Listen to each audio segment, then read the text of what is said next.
Hello everyone, welcome back to education world. आज इस video में हम 9th फिजिक्स चैप्टर नंबर 4 की एक्सरसाइजेस को डिस्कस करेंगे। इस वीडियो में मैं सेक्शन बी को डिस्कस करूंगा जो कि स्ट्रक्चर्ड क्वेश्चंस हैं। प्रीवियस वीडियो में मैंने इसी एक्सरसाइज का सेक्शन ए डिस्कस किया था जिसमें हमारे पास 10 MCQs थे। सो बिना देरी के वीडियो को करते हैं स्टार्ट। हमारे पास जो पहला क्वेश्चन यहाँ पे आ जाता है वो आता है 1B का। A pair of like forces parallel forces of 50 newton each are acting on a body, find their resultant. अब अगर इस क्वेश्चन को पहले हम समझें तो हमारे पास फॉर एग्जाम्पल एक बार है, एक बॉडी है, उस पर दो पैरेलल फोर्सेस लग रही हैं विद द सेम मैग्नीट्यूड। अब इनका रिजल्टेंट हम कैसे फाइंड करेंगे? अगर देखें तो दोनों पैरेलल, दोनों का डायरेक्शन सेम है, तो दोनों की होगी एडिशन। इस चीज़ को कुछ ऐसे ही समझ लो कि फॉर एग्जाम्पल आप किसी को धक्का दे रहे हैं। अब अकेले किसी चीज़ को धक्का दें या दो बंदे मिल के धक्का दें तो दोनों का नेट इफेक्ट जो होगा वो ऐड होगा। तो यहाँ पे भी कुछ ऐसे ही एडिशन होगी दोनों फोर्सेस की। डेटा है हमारे पास F1 और F2 जो कि दिए हुए 15 न्यूटन, और हमारे पास रिजल्टेंट फोर्स फाइंड करने का कहा गया है। तो रिजल्टेंट फोर्स दोनों की एडिशन होगी एज पर कंडीशन। तो हमारे पास जो F1 और F2 है दोनों 15 है, तो 15 + 15 हमारे पास 13 न्यूटन टोटल फोर्स एक्ट कर रही होगी इस पे, और यही हमारा होगा रिजल्टेंट।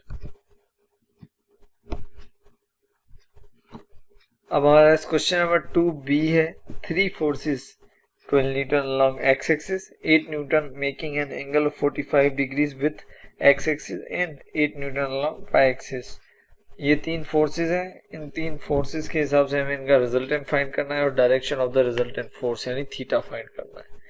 तो पहले तो हम ये देखते हैं कि हमारे पास फोर्सेस कौन कौन सी है और इनके एंगल या इनको समझते हैं कि किस तरह से एक्ट कर रही है। फॉर एग्जाम्पल एक force along x axis act कर रही है, तो इस यहाँ पे इस कंडीशन में इसका एंगल बन जाएगा 0 डिग्री क्योंकि पैरेलल है अलॉन्ग एक्स एक्सिस।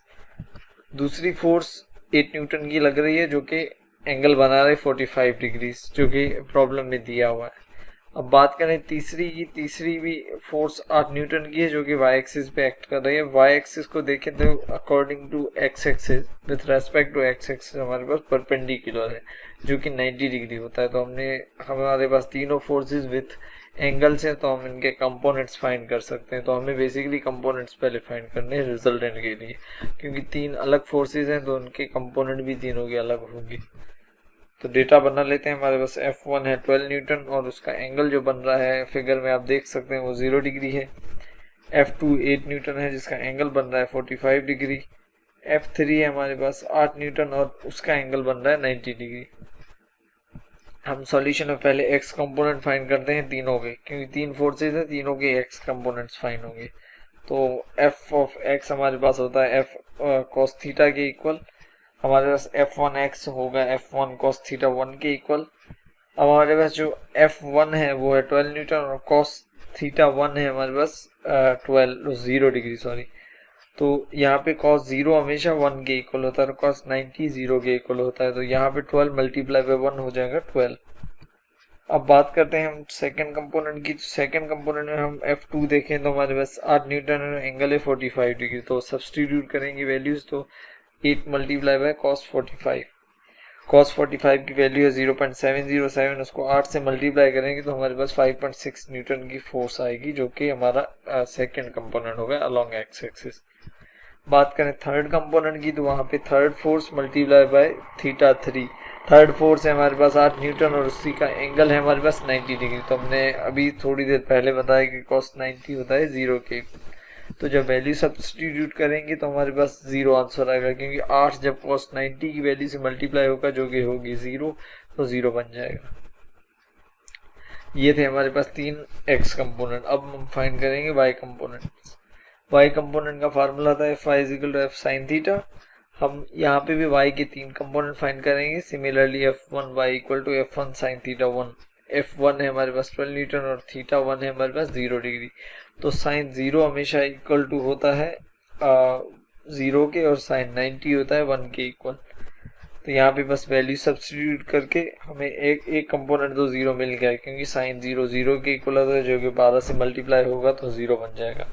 F2 है हमारे पास 8 मल्टीप्लाई बाय साइन 45, साइन 45 की वैल्यू सेम होती है 0.707, उसको 8 से मल्टीप्लाई करेंगे तो 5.6 न्यूटन हमारे पास second component along Y axis आएगा।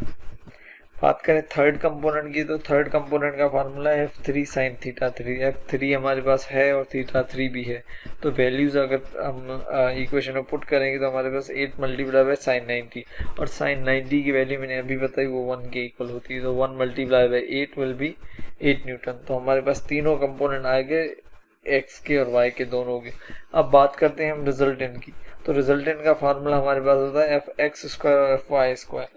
अब हमने ये तीन कंपोनेंट इसीलिए फाइंड कर किए हैं क्योंकि हमें एफ एक्स और एफ वाई चाहिए रिजल्टेंट के लिए।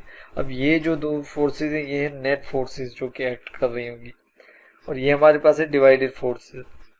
इन वाई कंपोनेंट्स को अगर हम सारों को ऐड कर लें तो हमें टोटल वाई के अलोंग फोर्स मिल जाएगी, यानी net force along y axis. F x के कंपोनेंट को सारों को ऐड कर लें तो हमें एक्स एक्सिस के अलोंग सारी फोर्स कंप्लीट नेट फोर्स मिल जाएगी। तो इसी तरीके से हम total force acting on x axis find करेंगे, जो कि होगा जितने भी एक्स कंपोनेंट हमारे पास है उनकी एडिशन। वैल्यू सब्स्टिट्यूट करें तो हमारे पास आंसर आएगा 17.6 न्यूटन, क्योंकि 12 और 5 होते हैं 17.6 न्यूटन। ये आ गई net force acting along y axis.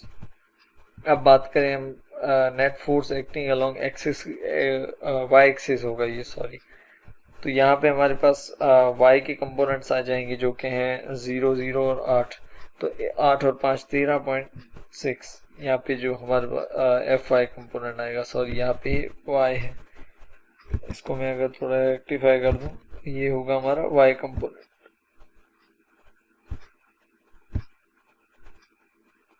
तो ये आ गए हमारे पास y की फोर्सेस तीनों का सम, यानी हमें एफ एक्स भी मिल गया और एफ वाई भी मिल गया। अब हम डायरेक्ट वैल्यू पुट करेंगे फॉर्मूला में, जो कि रिजल्टेंट का है।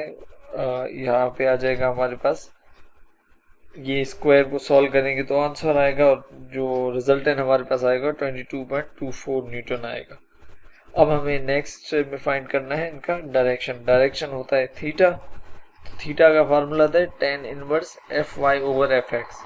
एफ वाई हमारे पास है, एफ एक्स भी है, तो हमने जस्ट वैल्यू पुट करनी है। 13.6 हमारे पास है एफ वाई और एफ एक्स है 17.6, तो इसे हम जब पुट करेंगे तो हमारे पास tan इनवर्स का 0.77 आएगा, जिसकी वैल्यू थीटा में होगी 37.5 डिग्री। तो ये हमारे पास था problem, and this one is important problem one can say. अब बात करते हैं हमारे पास 3B की। 3B है हमारे पास, a gardener is driving a lawn mower with a force of 80 newton. हमारे पास फोर्स है 80 न्यूटन की, that makes an angle of 40 degree with the ground. अच्छा, अब जो फोर्स लग रही है वो 40 डिग्री के एंगल पे लग रही है विद द ग्राउंड, और हमें फाइंड करने हैं हॉरिजॉन्टल कंपोनेंट और वर्टिकल कंपोनेंट उस फोर्स की। तो हॉरिजॉन्टल और वर्टिकल कंपोनेंट आपको ऑलरेडी मैं बता चुका हूँ, जो कि होते हैं एफ एक्स और एफ वाई। एफ हमारे पास है और थीटा भी है, तो हम इजीली इसे फाइंड कर सकते हैं। बात करें डेटा की, तो डेटा में हमारे पास फोर्स दी हुई है, एंगल भी दिया हुआ है, एफ एक्स और एफ वाई फाइंड करना है। अब हम हॉरिजॉन्टल कंपोनेंट को पहले फाइंड करते हैं। तो हॉरिजॉन्टल कंपोनेंट बराबर होता है F x is equal to F cos theta की। तो एफ मल्टीप्लाई एफ का मैग्नीट्यूड हमारे पास है 80 न्यूटन, 80 मल्टीप्लाई बाय कॉस 40 होगा 61.28 न्यूटन। अब बात करें वर्टिकल कंपोनेंट की, जो कि अलोंग वाई एक्सिस होता है, तो वो होता है F y is equal to F sine theta. 80 multiply by sine 40, ये हो जाएगा हमारे पास 51.4। क्वेश्चन नंबर 4B हमारे पास है horizontal and vertical component of force R F 4 Newton and 3 Newton. F x और एफ वाई हमें दिया हुआ है, रिजल्टेंट फोर्स हमें फाइंड करनी है और डायरेक्शन ऑफ रिजल्टेंट फोर्स हमें फाइंड करना है। सेम उसी तरीके से होगा, एफ एक्स और एफ वाई हमारे पास है तो हम डायरेक्टली रिजल्टेंट फाइंड कर सकते हैं। डेटा में बात करें तो ये कंपोनेंट हमें दिए हुए हैं। रिजल्टेंट फोर्स फाइंड करने का फार्मूला ये होता है, इसमें वैल्यूज पुट करेंगे हम तो हमें मिल जाएगा 9 + 16 = 25, जिसका आंसर होता है 5 न्यूटन। उसके बाद हम बात करें डायरेक्शन की, तो डायरेक्शन थीटा होता है, theta which is equal to tan inverse of F y over F x. तो tan इनवर्स 3/4 को सॉल्व करके और उसका इनवर्स निकालेंगे tan के साथ हो तो हमारे पास आ जाएगा 36.87 डिग्रीज। तो ये आ गया हमारा डायरेक्शन। अब बात करें क्वेश्चन नंबर 5b की, तो a spanner of 0.3 metre length can produce a torque of 300 newton metre. हमें लेंथ दी हुई है और टॉर्क प्रोवाइडेड है और हमें फाइंड क्या करना है, फोर्स अप्लाइड ऑन इट और लेंथ। अच्छा, सेकंड पार्ट को बाद में डिस्कस करेंगे, पहले फर्स्ट पार्ट में हमें फोर्स फाइंड करनी है।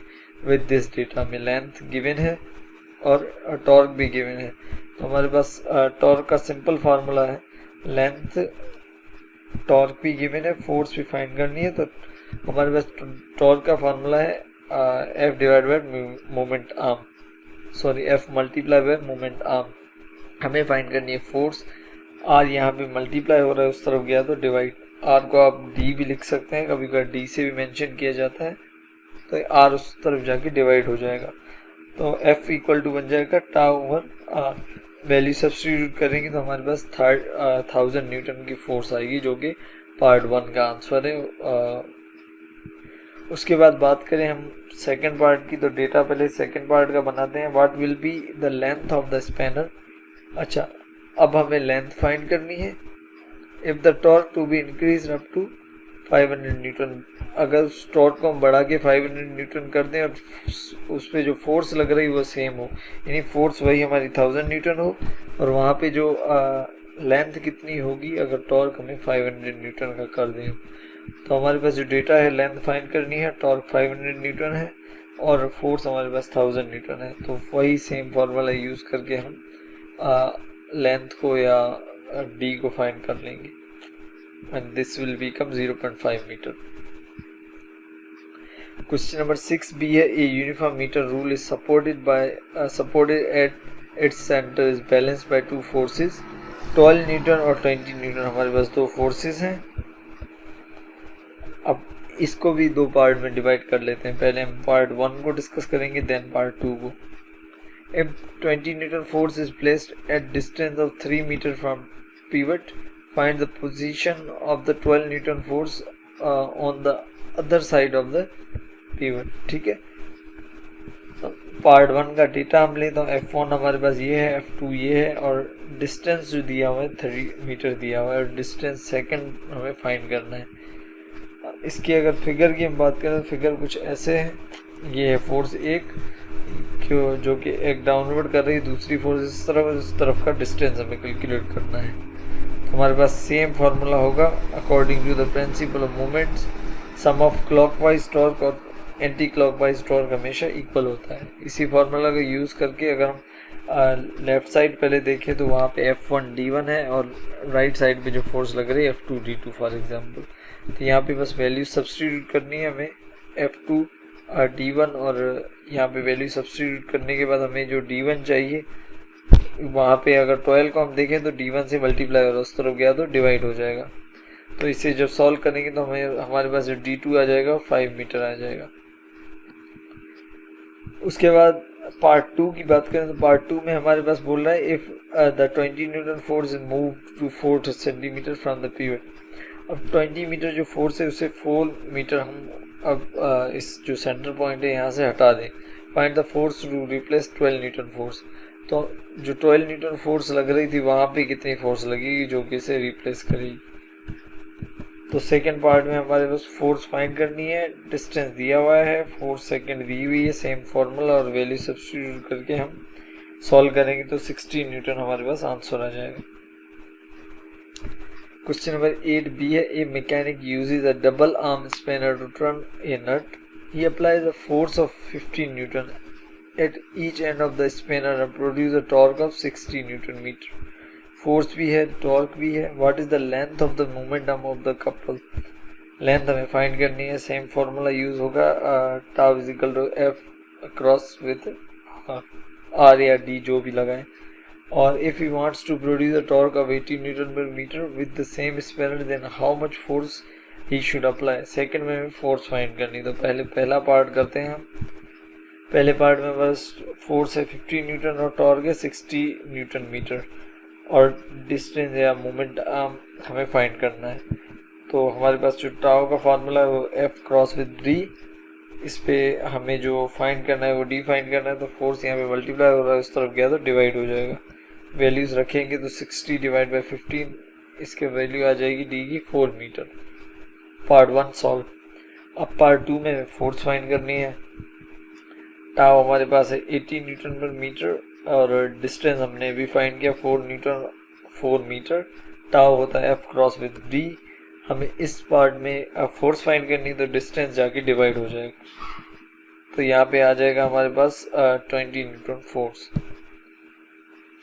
क्वेश्चन नंबर 9 भी है, uniform metre rule is balanced at 30 centimetre. Mark when a load of 0.80 Newton is hung at 0 mark। अच्छा, इसके भी दो पार्ट हैं, हम हर एक पार्ट को अलग अलग से सॉल्व करेंगे। क्वेश्चन में हमारे पास एक स्केल है जो कि बैलेंस की गई है 30 सेंटीमीटर मार्क की। When a load of 0.80 newton is hung at 0 mark. उसी स्केल का जो 0 पॉइंट है वहाँ पे 0.80 न्यूटन का मास हैंग किया गया है। तो at what point on the ruler centre of gravity of the rule. अच्छा, उस स्केल की सेंटर ऑफ ग्रेविटी कहाँ पे होगी और calculate the weight. Second part में वेट कैलकुलेट करना है। अब इस प्रॉब्लम को थोड़ा फिगर के हिसाब से समझ लेते हैं। ये हमारे पास डिवीजन है। Each division is of 10 metre, metre कह लें या सेंटीमीटर कह लें। तो हमारे पास जो ये पार्ट है ना 0 वाला, यहाँ पे हमने वेट हैंग किया है 0.80 या 0.8 मीटर का। और हमारा जो यहाँ से डिस्टेंस है दिया हुआ वो 30 मीटर है। अब हमें पहले फाइंड करना है centre of gravity of the ruler. अब अगर हम देखें तो इसकी टोटल डिवीजन है 100, 10, 0, 10, 20, 30 अप टू 100।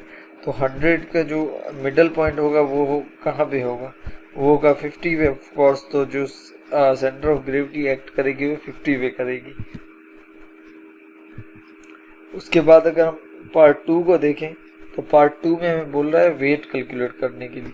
अब हम अगर सेंटर ऑफ ग्रेविटी यहाँ पे देखें तो हमारे पास जो डिस्टेंस है वो 30 मीटर है। तो बाकी 50 में से 30 गए तो 20 बचता है। तो सेकंड डिस्टेंस जो हमारा हो जाएगा वो 20 हो जाएगा। तो हमारे पास वेट कैलकुलेट करने का फार्मूला है प्रिंसिपल ऑफ मूवमेंट से निकला है। उसके अकॉर्डिंग हम ये कहते हैं कि clockwise torque equal to anti clockwise torque. Value substitute करेंगे हम और उस पर वैल्यूज पुट करेंगे तो हमारे पास 20 डिवाइड हो जाएगा उस तरफ जाके और हमें वेट मिल जाएगा 1.2 न्यूटन। तो ये थे हमारे पास 9 क्वेश्चन। होप सो आपको समझ आए होंगे। और अगर आपको कोई भी कंफ्यूजन, कोई भी क्वेश्चन है तो आप कमेंट बॉक्स में पूछ सकते हैं। Thank you.